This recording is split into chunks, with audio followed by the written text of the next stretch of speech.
इस समय जो जम्मू प्रोविंस के हालात बने हुए हैं वो किसी से छुपे हुए हालात नहीं हैं। जो पहले श्रीनगर के अंदर मिलिटेंसी देखने को मिलती थी, अब वो जम्मू की तरफ प्लान करती हुई नज़र आ रही है, जिसके अंदर बीते 2 महीनों की अगर बात करें 12 से 13 आतंकी हमले जो है यहाँ पे हो चुके हैं। और बीते दिनों की अगर बात करें तो रजौरी के अंदर एक बड़ा आतंकी हमला देखने को मिला, जिसके अंदर एक वीडीजी को जो है वो अटैक करने की कोशिश की गई और उसको घायल भी किया गया, लेकिन आर्मी ने अपना मोर्चा संभाला हुआ है। और इसी संदर्भ में बातचीत करने के लिए आज हम फॉर्मर डीजी एसपी वैद जी से बातचीत करेंगे। बड़े लंबे समय से ये इक़्तिदार में रहे हैं और मॉडस ऑपरेंडी क्या है ये भी थोड़ा बहुत समझते होंगे। इनसे हम बातचीत करते हैं। सर, आपका बहुत बहुत स्वागत है। ये जो मिलिटेंसी अटैक्स इस समय हो रहे हैं, बीते 2 महीनों से लगातार 12 से 13 मिलिटेंसी अटैक हो चुके हैं, आप इन अटैक्स को किस तरह से देखते हैं और जो ये बौखलाहट है पाकिस्तान की, उसको आप किस तरह से देखते हैं? देखो, ऐसा है कि कश्मीर में 370 हटाने के बाद और ऑपरेशन ऑल आउट के बाद अब वहाँ शिकंजा कसा था, टेररिज्म डाउन हुआ, बाकी रिक्रूटमेंट कम हुई, बहुत सारे पैरामीटर्स में वहाँ मिलिटेंसी पे, टेररिज्म पे कंट्रोल हुआ, क्योंकि वहाँ सिक्योरिटी ग्रिड बड़ी स्ट्रांग थी। तो पाकिस्तान ने देखा कि जम्मू रीजन में गैप्स हैं जहाँ से फोर्सेस चली गई हैं। जब इंडो चाइना बॉर्डर पे टेंशन हुई, बहुत सारे आरआर के आर्मी के यूनिट वहाँ चले गए, सीएपीएफ हटा ली, एसओजीज डिफंक्ट हो गई। तो उसका फ़ायदा लेते हुए ये पाकिस्तान ने पिछले 2 साल से ये कोशिश की है कि जम्मू रीजन को डिस्टर्ब किया जाए। उसने शुरुआत रजौरी पुंछ से की और आहिस्ता आहिस्ता वो उस आर्क ऑफ टेररिज्म को रियासी में आपने देखा अटैक हुआ, फिर हीरानगर कठुआ में हुआ, फिर मशेडी बिलावर कठुआ में हुआ, और उसके बाद उधमपुर में, और अब आपने देखा गंडोब और डोडा के बाकी इलाकों में अटैक्स हो रहे हैं, और कल परसों रजौरी में फिर दोबारा हुआ। ये इसलिए कर रहा है पाकिस्तान कि वो चाहता है कि जो प्रेशर इंडिया की फ़ौज ने और इंडिया की फोर्सेस ने इंडो चाइना बॉर्डर पे बनाया हुआ है, लद्दाख में और कश्मीर में बनाया हुआ है, उसको कैसे ईज़ किया जाए और फोर्सेस को वहाँ से स्प्रेड किया जाए। क्योंकि जम्मू रीजन बहुत विशाल एरिया है, बहुत बड़ा इलाका है, पहाड़ी इलाका है, और इस पहाड़ी इलाके में ट्रूप्स जो हैं वो बहुत लगते हैं, क्योंकि आप पहाड़ों में ट्रूप्स खप जाते हैं, तो बटालियंस की बटालियन। तो उन्होंने सोचा कि जम्मू रीजन को डिस्टर्ब किया जाए, इसलिए इसी नीयत से उन्होंने ये जम्मू रीजन को टारगेट करना शुरू किया। और दूसरा, जो गवर्नमेंट का नैरेटिव था कि 370 के बाद हालात बेहतर हो गए हैं, उस नैरेटिव को पंक्चर करने के, उस बैलून को पंक्चर करने के लिए भी ये जम्मू रीजन में जो अटैक्स हुए हैं, एकदम माहौल बदल गया कि देखो हालात ख़राब हो गए हैं। तो ये उनको सूट करता है।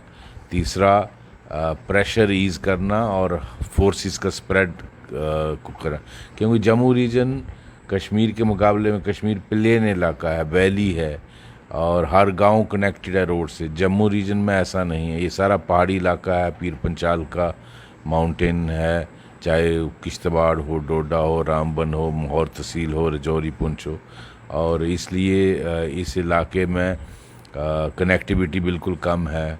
एक सड़क होती है, बाकी जगह आपको पैदल चलना है, पहाड़ी इलाके हैं, जंगल हैं, गुफाएं हैं, छुपने की बहुत सारी जगह हैं। तो इस सारी चीज़ों को मद्देनज़र रखते हुए पाकिस्तान ने जम्मू रीजन को टारगेट करना शुरू किया, और इसमें ज़्यादातर 99% फॉरेनर हैं, ये सारे पाकिस्तानी हैं। एक खैबर पख्तूनख्वा के लोग हैं पाकिस्तान के इलाके के, और कुछ पंजाबी हैं, और ये अफ़गानिस्तान में तालिबान के साथ इन्होंने काम किया हुआ है। ये इस ऐसे टेरेन से यूज़ टू हैं, और ये जो है जंगल वारफेयर में ट्रेंड हैं, माउंटेन वारफेयर में ट्रेन है, और इनको आधुनिक हथियार दिए हुए हैं जो अमेरिका छोड़ के अफ़गानिस्तान में चला गया है। वो हथियार जैसे M4 कार्बाइन है, और ऑस्ट्रियन असाल्ट राइफल मिली है एक एनकाउंटर में। तो इस तरह के हथियार जिसमें टेलीस्कोपिक नाइट विजन लगा हुआ है, तो 1 किलोमीटर से आपको एग्जैक्टली हिट कर सकते हैं आँख के बीच में। तो इस तरह से ऐसे हथियार इनको दिए हैं। इसमें चाइनीज़ वो जो steel coated armoured piercing bullets हैं वो भी इस्तेमाल हो रही हैं। तो इससे सिचुएशन कॉम्प्लिकेट हुई है, लेकिन मुझे लगता है जिस तरह से फ़ौज ने अभियान स्टार्ट किया है और JNK पुलिस ने और CAPF ने, तो बहुत जल्दी इस पर काबू भी हो जाएगा।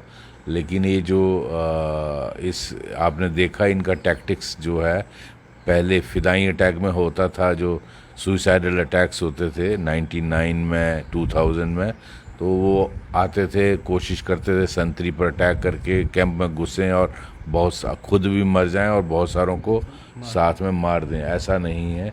ये सबसे पहले अपना देखते हैं किस तरह से भागना है, ताकि बार बार अटैक कर सकें और ज़्यादा नुकसान कर सकें।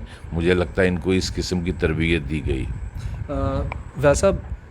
वैसे सवाल बनता है ये पॉलिटिकल पार्टी से, लेकिन आप जम्मू कश्मीर पुलिस के हिस्सा रहे हैं, तो आपसे भी एक सवाल रहेगा। हाल ही में मैडम महबूबा मुफ्ती के द्वारा एक प्रेस कॉन्फ्रेंस की गई और उसके अंदर जो है वो सवाल निशान जो है वो DG RR स्वैन के ऊपर भी उठाए गए, और उन्होंने ये कहा कि बॉर्डर पे ना महबूबा मुफ्ती है ना उमर अब्दुल्ला है, बॉर्डर पे जो है वो बॉर्डर की अपनी सिक्योरिटी है। तो बॉर्डर की सिक्योरिटी को जो है वो क्यों नहीं पूछा जाता कि इन्फिल्ट्रेशन जो है वो किस तरह से यहाँ पे हो रही है?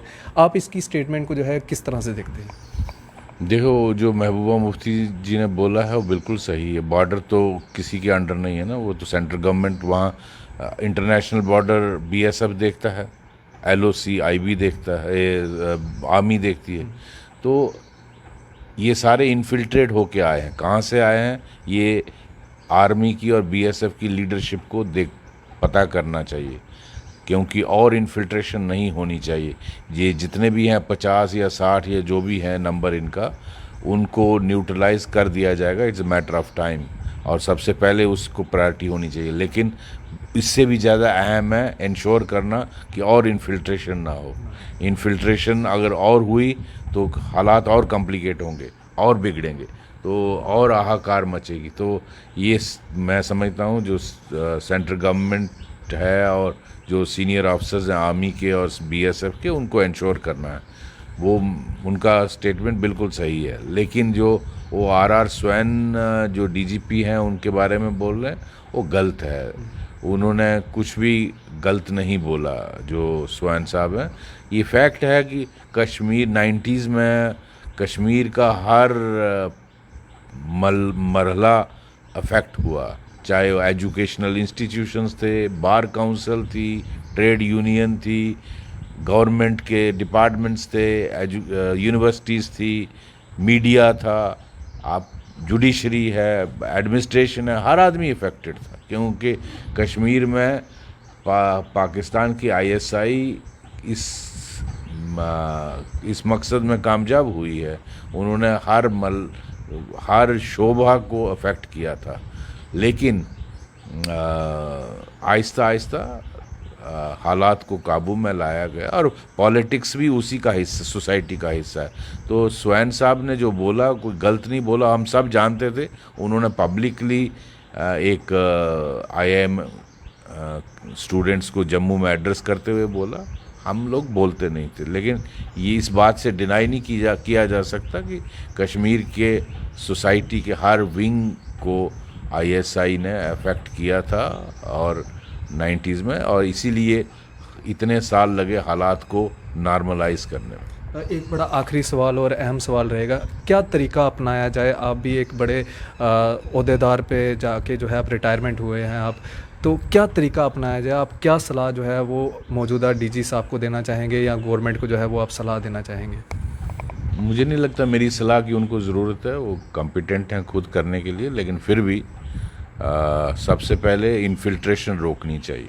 उसमें देखना चाहिए कहाँ से इन्फिल्ट्रेशन हुई है, उस पॉइंट को देखना है कि क्या और कदम लिए जा सकें ताकि और इन्फिल्ट्रेशन पाकिस्तान ना कर पाए। बिकॉज पाकिस्तान का ये सारा नैरेटिव जो बदलने की कोशिश है, ये कामयाब इसीलिए हो रही है क्योंकि इन्फिल्ट्रेशन हुई है। लोकल मिलिटेंसी जम्मू रीजन में नहीं है, हाँ, उन लोगों को इस्तेमाल किया जा रहा है जम्मू रीजन के, जो पार चले गए थे और वहीं सेटल हो गए थे। मुझे लगता है आईएसआई ने उनका सर्विसेज यूज़ किया और उनको इनके साथ भेजा, या इनके कॉन्टैक्ट्स को इस्तेमाल कर रही है, जिससे OGW नेटवर्क उनका बनाया है।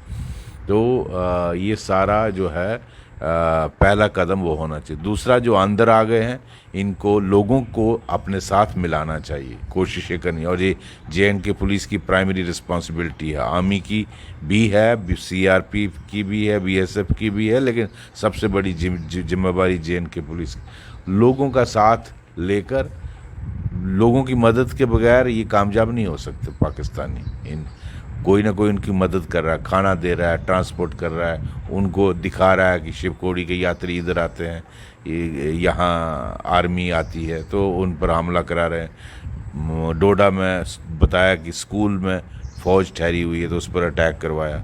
या कल रजौरी वाला अटैक उस पहले VDC पे हुआ और फिर आर्मी कैंप पे हुआ। तो ये कोई ना कोई इनकी मदद कर रहा है। ऐसे लोगों को आइडेंटिफाई करना चाहिए JNK पुलिस का, और उनके खिलाफ सख्त, उनको दुश्मन की तरह ट्रीट करना चाहिए, क्योंकि वो दुश्मन से बुरे हैं वो, क्योंकि हमारे अंदर बैठ के वो गलत काम कर रहे हैं। दूसरा, इन टेररिस्टों को लोगों की मदद लेकर न्यूट्रलाइज करना चाहिए। उसके लिए लोकल लड़कों को साथ लेना चाहिए।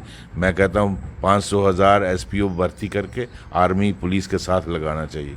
और तीसरा, क्योंकि आपको ह्यूमन इनपुट्स चाहिए, टेक्निकल इनपुट आपको मिल नहीं रही, क्योंकि वो कोई चाइनीज़ ऐप इस्तेमाल कर रहे हैं कम्युनिकेशन में। तीसरा, भारत सरकार के जो एजेंसीज़ हैं उनको देखना चाहिए कि यहाँ इनकी ट्रेनिंग कैंप्स हैं, जहाँ इनकी लॉन्चिंग पैड्स हैं, उसको हैंडल करने के लिए एक्शन प्लान बनाना चाहिए, क्योंकि you must hit them inside. सिर्फ यहाँ नहीं, जंग इनके इलाके में होनी चाहिए, यहाँ नहीं। तो ये जो पाकिस्तान कुछ गुंडों को ट्रेनिंग देकर, हथियार देकर यहाँ भेजता है और हमारे फौजी मरते रहते हैं, होना उल्टा चाहिए, ये उधर होना चाहिए। तो उसके लिए एक्शन प्लान बनना चाहिए। बहुत बहुत शुक्रिया सर बातचीत करने के लिए। ये हमारे साथ फॉर्मर DGP SP वैद जी से, जिनसे हम बातचीत कर रहे थे, जो आज इस समय जम्मू प्रोविंस के जो हालात बने हुए हैं, जम्मू प्रोविंस से सिर्फ जम्मू के नहीं बल्कि पूरा प्रोविंस 10 के 10 ज़िलों के अंदर जो इस समय हालात बने हुए हैं, उनके ऊपर हमने बातचीत की है। अपनी राय भी इस वीडियो के कमेंट सेक्शन में ज़रूर रखिएगा और अपना प्यार द न्यूज़ नाउ को देते रहिएगा। आप इसी तरह से बन रहे द न्यूज़ नाउ के साथ। मुझे दीजिए इजाज़त। आदाब, अस्सलाम वालेकुम।